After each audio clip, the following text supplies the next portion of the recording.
C'est en fixant une limite maximale dans la taille des navires en escale ou au mouillage, une limite de passagers à bord et dans la durée de la saison que la Principauté accueille des bateaux de croisière.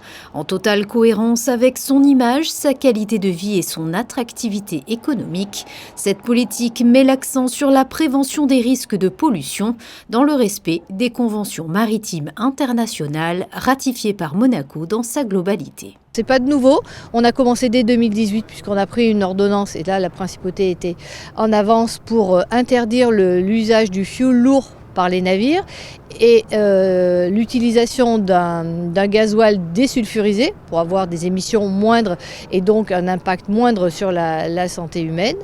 Et depuis l'après-Covid, on a intensifié les contrôles, c'est-à-dire que la Direction des Affaires maritimes et la Direction de l'Environnement font des contrôles de pollution atmosphérique. On a fait 50% des navires l'an dernier et on souhaite s'approcher des 100% cette année. On fait un contrôle documentaire, mais aussi plusieurs fois par été, avec la direction de l'environnement, nous monterons à bord, nous ferons des prélèvements du carburant utilisé de façon à vérifier qu'il est conforme à la réglementation nationale et à la réglementation internationale.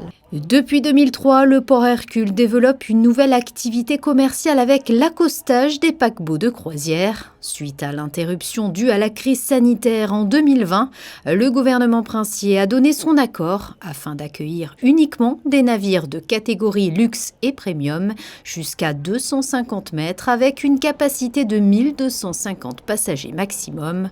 De cette façon, la Principauté s'accorde au concert des nations sur la nécessité et la pertinence de définir des limites d'émissions polluantes du transport maritime. Par rapport à toutes les actions aussi du gouvernement et de la Principauté, on réduit le nombre de bateaux.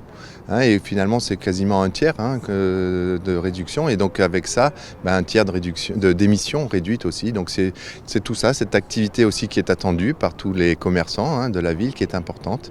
Et donc, on est content de les accueillir. Et puis, la semaine dernière, on était à Miami, en Floride, au nord, à Fort Lauderdale, en fait, précisément, pour le salon mondial des croisières, où il était important que Monaco soit représenté avec les agents maritimes qui discutent avec les compagnies, programment les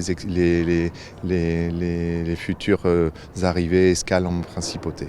La Principauté s'est également dotée en 2021 d'un plan de réception et de traitement des déchets d'exploitation des navires qui s'intègre parfaitement dans la politique nationale des déchets.